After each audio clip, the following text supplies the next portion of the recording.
যখন থেকে এই পরিবারে ননদ আর তার ছেলে এসে উঠেছে তখন থেকে আমার জীবনের সমস্ত কিছু এখন ধূলিসাৎ হয়ে গেছে। এক কথায় বলতে গেলে আমার সংসারটা এখন শেষ হতে বসেছে। হাজবেন্ডের ইনকামটাও অনেকটা বেশি কম, তাই সে ইনকাম করার জন্য সবসময় বরাবরই বাইরে থাকে। এখনো পর্যন্ত আমাদের কোনো ছেলে মেয়ে হয়নি। হঠাৎ একদিন রাত্রেবেলায় ননদ এসে হাজির, কনা বলা না সে এসে উঠে বলছে আমি এখন থেকে আর আমার শ্বশুর বাড়িতে যাব না।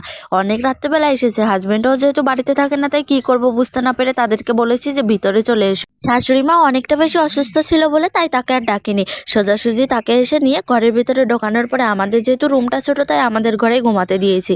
ভেবেছিলাম হয়তো 1-2 দিন পরে ওদের ঝামেলাটা মিটে যাবে, তারপর হয়তো চলে যাবে, কিন্তু থাকতে থাকতে 3-4 মাসের বেশি হয়ে গেল।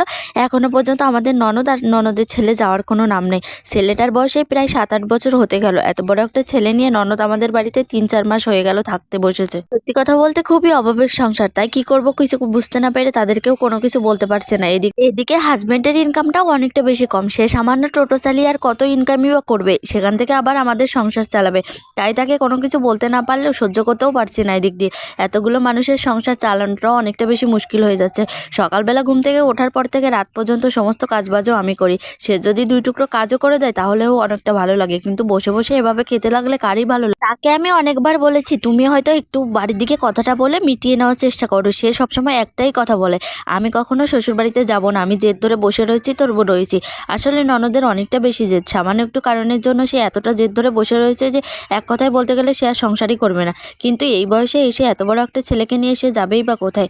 আমরা তাকে বারবার বলাতে সে সবসময় আমাদেরকেই খারাপ ভাবে। আমি বাড়িতে সামান্য একটু সেলাইয়ের কাজ করি, সেখান থেকে যতটা ইনকাম করি সেটাতে আমারই টুকিটাকি কোনো কিছু চলে যায়। তার ভেতর থেকেও আমি ননদকে অনেকবার বলার চেষ্টা করেছি যে তুমি হয়তো একটু কিছু কাজবাজ করা শেখো, না হলে এভাবে তো আমাদের সংসার তো টিকবে না।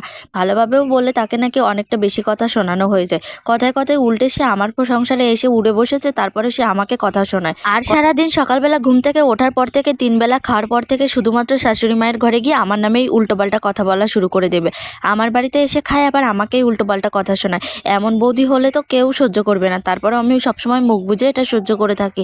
আর ননদের ছেলেটা সবসময় সংসারের টুকিটাকি কোনো জিনিসপাতি হোক ভাঙতেই থাকে। আবার আমি যদি তাকে কোনো কিছু বলি তাহলে সে উল্টে আমাকে কথা শোনায়। আসলে আমার কষ্টের জিনিস, আমি একটু একটু করে আমার সংসারের সমস্ত কিছু তৈরি করেছি, সেটা যদি সে সামনের পরে এসে ভেঙে দেয় তাহলে কেমন লাগে বলো তো?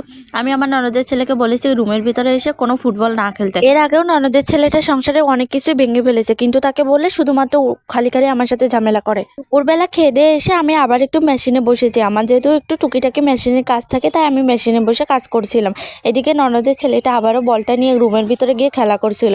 সামান্য একটা ছোট দেওয়াল টিভি ছিল, সেই টিভিতে লেগে আমাদের টিভিটা নিচে পড়ে নষ্ট হয়ে গেছে। আমি শুধুমাত্র একটুই বলেছিলাম যে আমি অনেকবার বারণ করার পরেও তুমি এই কথাগুলো শোনো না, কেন রুমের ভিতরে এসে বলটা খেলো তুমি? ভালোভাবে বলার পরেও একটু পরে ননদ এসে আমার সাথে তুমুল ঝগড়া বাঁধিয়ে দিল।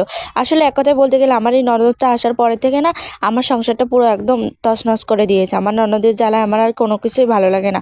আমার সংসারের জিনিস নষ্ট করবে আবার আমি বললেই দোষ, আমি আবার কোনো কিছু বলতেও পারি না তাকে।